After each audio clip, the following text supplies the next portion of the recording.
Hey everybody, it is Friday afternoon. It is time for a new episode of LonsTV. You may have seen on Twitter, there is somebody using LonsTV as their handle, which I wouldn't mind normally. I didn't reserve it because I have, LONS is my Twitter account, and I figured twitter.com/Lons is easy enough, and it's basically just about the show, and I tweet whenever I'm doing the show, so if you wanted to follow me, that's a perfect place to do so. So I never bothered to set up an account for the show, and somebody else grabbed the name, and more power to them. The weird thing is, they're pretending to be me, which I would get if they were doing it to mess with me. Like, if the point was they were logging in as me, and then it was like, I hate the Jews, and it was like to embarrass me, like, then I would understand, like, the practical jokeness of pretending to be me. But they're not doing that. They're actually just trying to sort of, like, method act pretend to be me. Like, I'm looking at the account, it's like, very much like if I had set up a LonsTV Twitter account, this is what I would have written, except every once in a while, like, they're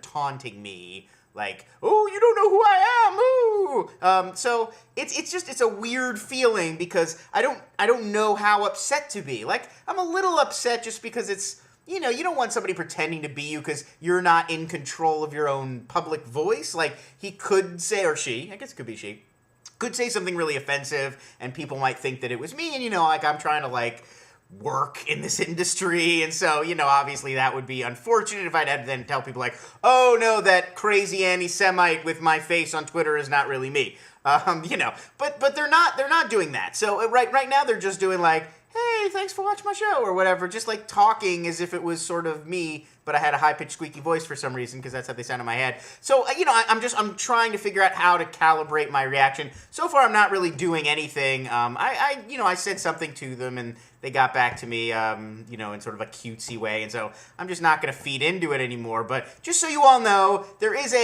another Lon out there, LonsTV on Twitter, and it's not me, so if they say anything, negative towards the Jews, or any other group, I keep saying negative towards the Jews, they could say something negative towards literally anybody. So if they say something negative towards the Swedes, it's not me. I love the Swedes. You guys know that. Come on, we're down. So I just wanted to throw that out there. The review for today is the remake and soon The Darkness, a horror film. Came out very briefly in 2010, really didn't stay in theaters very long, and it's a remake of a film I have not seen, a British thriller also called In Soon the Darkness, so I can only review the new one. It is utterly, utterly pointless. Like, it's rare to see a film that is so just lazy, and, like, to call it half-assed, like, it's not half-assed because it's not, that implies there's one full cheek. And there's not even one cheek devoted to this. It's like eighth-assed. The setup is very familiar. These two American girls, Stephanie and Ellie, they're on a cycling trip through Argentina. They were on, like, in a big group, and then they separated to go off on their own little side adventure. It's the last day of their trip. They have a fight, so Stephanie storms off, and Ellie is left behind, and then Stephanie comes back, and Ellie is just, like, gone. And so it becomes like The Vanishing, or Frantic, or Breakdown. Breakdown is surprisingly good, by the way, if you guys haven't seen that. That's with Kurt Russell, and it's basically from the 90s, and it's this same story. He's on a road trip with his wife. He goes into, like, a convenience store for a second, comes out, she's gone. And then he's got to, like, search, and everybody is sort of vaguely suspicious, but no one really wants to tell him where his wife is. And then, of course, like in Breakdown, like in The Vanishing, like in all these others, it turns out that there is this sort of, there's an explanation for what's happened, and that the lead character has to just, through force of will, go about finding their lost, like, friend or lover or whatever it is. And in this movie, it happens to be a friend. But, I mean, they just don't add anything. Like, all of those movies that I mentioned, Frantic, which is Roman Polanski's great version of this with Harrison Ford, The Vanishing, they all break down. They all add at least one interesting element. Like, Breakdown, the Kurt Russell one, adds, it's all these truckers. Like, they're at this truck stop, and one of the truckers knows something and isn't leading on, and you get they've added that whole sort of element and that world of the truck stop and truckers and their interactions to the formula, so it feels a little more fresh. This movie doesn't really add anything. I mean, it's set in Argentina and the scenery. It was shot on location and it looks beautiful, but aside from just like the nice backdrops in Argentina, the movie really doesn't even try to add anything to the formula. It's just very rote, beginning to end. You sense that if Marcos Efron, the director, and this is his debut film, you sense that if he had more to work with, like more of a story to use to like build tension and ideas to pull together, he probably could have pulled off something decent. Because like I said, the cinematography's nice, it looks pretty. The two leads are Amber Heard, she plays Stephanie, the main character, and then Odette Yustman, who plays Ellie, the one who goes missing. I mean, they're okay. They look very pretty. They're great to look at, and there's a lot of excuses to get them in bikinis, and so that's obviously nice. And Odette Yustman has a completely gratuitous scene where she's in the shower and has to keep reaching for things outside the shower, so you never see her naked, but there's all these like, oh, it's part of her limb coming out of the shower, and they like tease you with that like way too much, like 4 or 5 times. She's not a great actress, Odette Yustman. I saw her in The Unborn, I think it was called, another horror movie.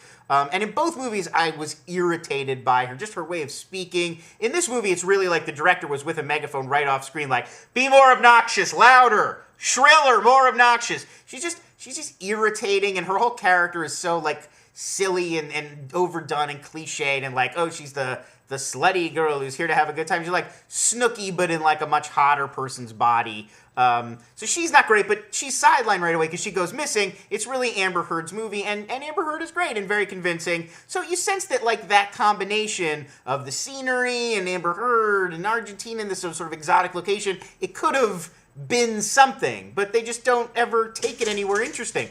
I mean, literally, it could not be more simplistic. The only sort of curveball the movie throws you is Karl Urban is introduced about halfway through the movie, and you can't tell at first if his character is he like, you know, a hero who's going to step up and help the girls, or is he the villain, and the twist is going to be that he's the guy who's behind everything. And he does a decent job with it, but there's just never, because they want to keep him sort of vague and shadowy, that he has absolutely nothing to do. He's always just kind of at the periphery of the story, and a lot of the scenes, they've given him these big aviator sunglasses, and a lot of the scenes he just David Caruso's it for the whole scene. Like, stuff is going on, you'll come to him, and it'll be like, we gotta go find her. But like, without the one-liner, so it's just put on the glasses like, well, I think your friend's missing, or let's roll. Like, it's always one of those, like, put the glasses on, take them off. Like, it's always one of those two gestures in every shot, because he literally has nothing else to do. Here is how simplistic, I think I can sum up how simplistic things get in this movie, how afraid the movie is to, like, add any layer of complication to the story, or throw you a curveball. So the Karl Urban and the Amber Heard characters, they meet up randomly, and they're like, okay, we got to find her like today, or she's gone forever. So let's split up, and we'll meet back here in an hour and, you know, regroup. Now, they don't know where Ellie's been taken, and they're in Argentina. It's not a small place. Like, they say, like, well, they couldn't have taken her across the border. Let's split up and look around for an hour. It's like, well, yeah, they couldn't have crossed the border, but Argentina's like a massive country. So that's their plan, and it works. They end up finding her with that plan. So it's just like, yeah, just let's find her in Argentina. Like, literally, if your screenplay comes down to, and then the characters walk around Argentina going, Ellie, and then they find her, not a good screenplay. That's not ready to film. So I would skip this one. I was really bored with it. It's just, like I said, it's just pointless. You watch the whole thing and you really don't even feel like you've seen a full movie. You feel like you've seen like a trailer that just sort of meandered around and lasted for 90 minutes. So kind of a waste of time, a little bit disappointing. And that's it for today's LonsTV, to end it on an upbeat note. Don't follow LonsTV on Twitter. Follow Lons, L-O-N-S. And thanks everybody for watching and subscribing, and I will see you all next week on another episode of LonsTV.